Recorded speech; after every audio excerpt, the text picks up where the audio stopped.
And welcome back to my channel. It's your girl Samantha and I'm back with a brand new video. In today's video we're going to be talking about affordable luxury and how to shop smarter when you're looking to buy luxury items. Now it's kind of funny when you say affordable luxury because at the end of the day it is still a substantial amount of money to purchase like a bag or shoes or clothing.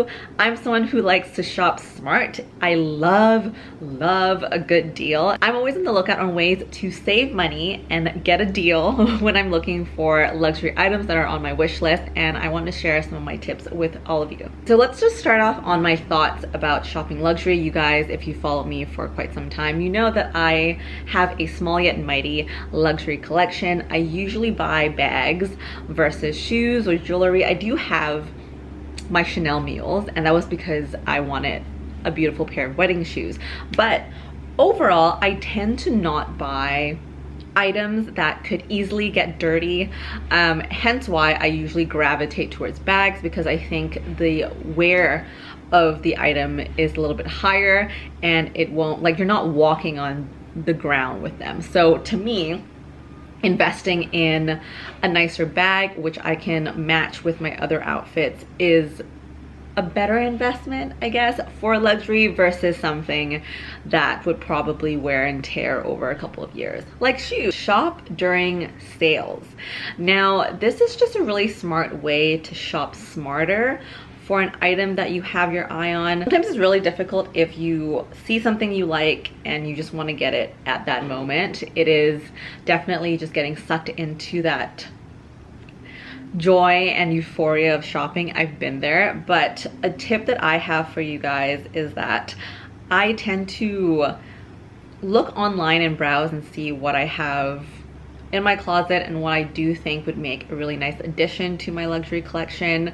I kind of sit on it for a little bit. I think about it. I'm like, okay, will I still like this item weeks into the future? And so I almost never buy something luxury spontaneously. If possible, try and like look ahead of time when you know that there's going to be sales happening further down the line. And usually if you do shop on places like Farfetch or Essence, the sales almost always happen a couple of times a year. You can expect a sale to happen during the holiday season, which is a very popular time where a lot of these luxury retailers online do have sales, and most of the time they're pretty substantial discounts to items as well. Just that even if you're looking to purchase items in store, they obviously don't tell you, I mean, unless you're subscribed to their newsletter or maybe you have an SA there, but they don't advertise like, hey, we're having a sale. More often than not, you kind of have to go into store and then be like, oh, someone will tell you if there's a sale happening during that period of time. But more often than not, there are sales that do happen throughout the year if you do shop in store. If you do shop in retailers like Neiman Marcus or Bloomingdale's, these retailers also do have sales throughout the year. So I just think that it's a smart way to keep your eye on items that you do have on your wish list if you don't want to buy them at face value, to wait until you know these sales are coming down the pipeline and then seeing if you'll be able to get any sort of discount from it. Number two is to look at the secondhand luxury market. Nowadays, there's a lot of secondhand luxury consignment stores. You can go in store, like if you are in Vancouver or Toronto, there is a very popular consignment store, mine and yours, that has a variety of luxury items that you can choose from. They also buy, so you can bring in stuff that you do want to sell and then use that credit to buy yourself something nice.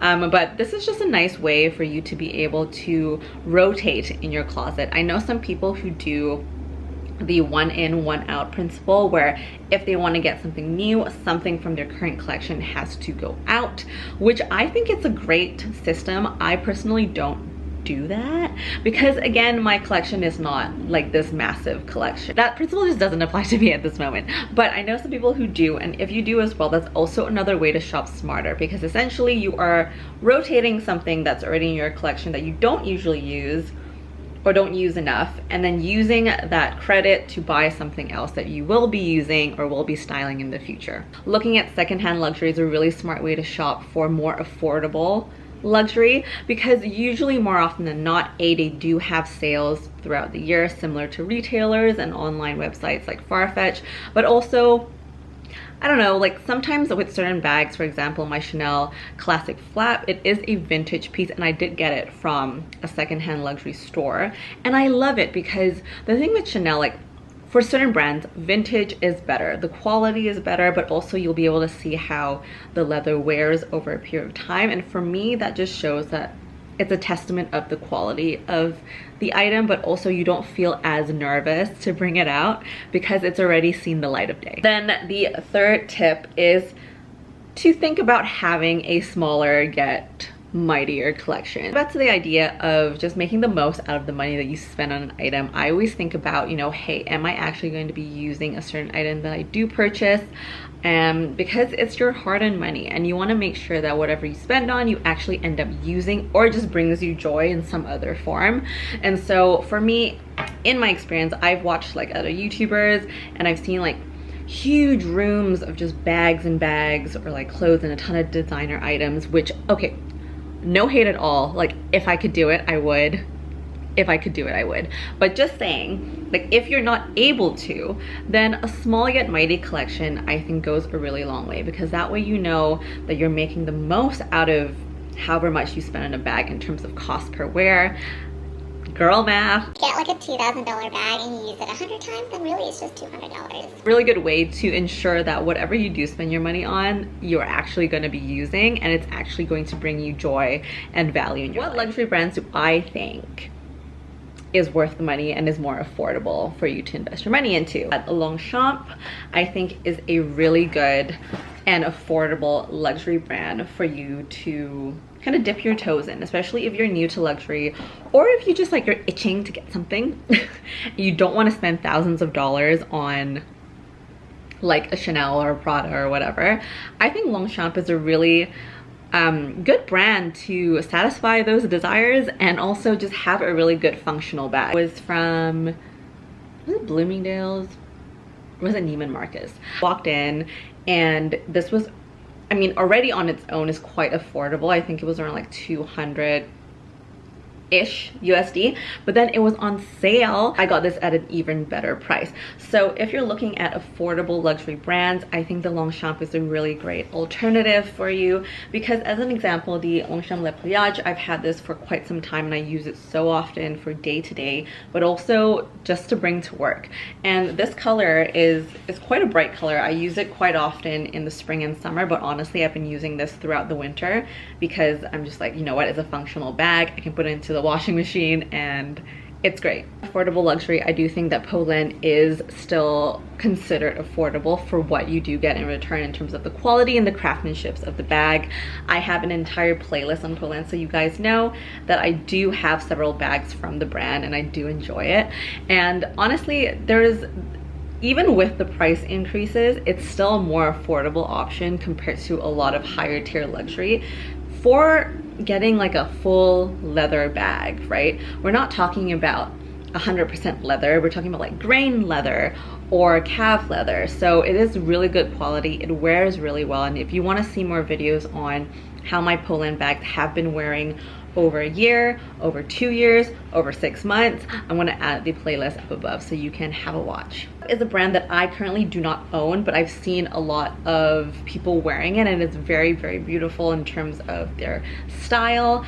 I can't say too much about my personal experience with the quality, but if we're talking about affordable luxury, Strathberry is one of those brands that I do think still sits under the affordability of if you want to get a leather bag that has quite a unique style to it. Again, if we're looking at brands that do bear some sort of similarity in terms of brand power to Polène, I think Demelier is also one of those brands that I do not own yet, but taken a browse in their stuff quite a few times in a couple other videos. I think in terms of the price point, it does sit again in the affordable range A lot of their bags are below 1,000, but then several ones are a little bit above 1,000. But again, in the grand scheme of luxury, if you do shop luxury, it is more affordable. I have talked about Jacquemus quite often, and it's one of those brands where if you go on sites like Farfetch and Essence, you will almost always find it on sale when they do have their seasonal sales through the year. So it's one of those brands where I'm like, never buy it at face value, because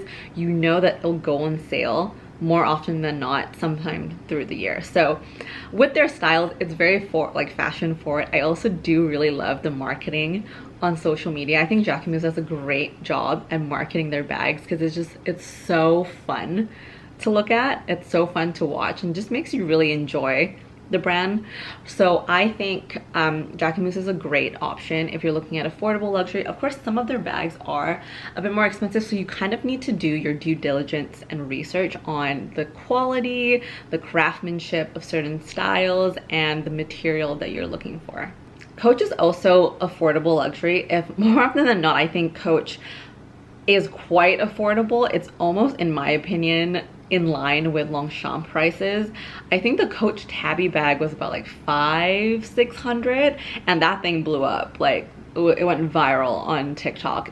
I personally don't like the Coach tabby bag, but I know a lot of people who do. And Vancouver, there are a couple outlet stores that you can go to for Coach. There's always sales happening there, not just online but in store. And so if you're looking to treat yourself, Coach is definitely more affordable, I think, in price points, depending on which bag you choose, compared to Strathberry or Poland. But again, it depends on which style you're looking at. Last but not least, Marc Jacobs is also a lower tier of luxury, more affordable. The tote bag is very, very popular for travel, or honestly just day-to-day use. Like, you can find a lot of people using the tote bag and saying that it's really great. It's almost a competitor for the Longchamp Le Pliage in terms of taking it on as a carry-on for travel. So I think something for you to look at. I personally don't have any Marc Jacobs tote bags because the style, like style-wise, I still prefer the Longchamp style over the Marc Jacobs tote bag, but I do know a lot of people who love it, so something to take a look at. And at the end of the day, it's your money, it's your hard-earned money that you worked for, and if there's something that catches your eye and you want to save for, like, have at it, treat yourself. Find me all over the socials. I'm on Instagram and TikTok, and I post videos here on YouTube every single week, and I will see you in the next one. Bye.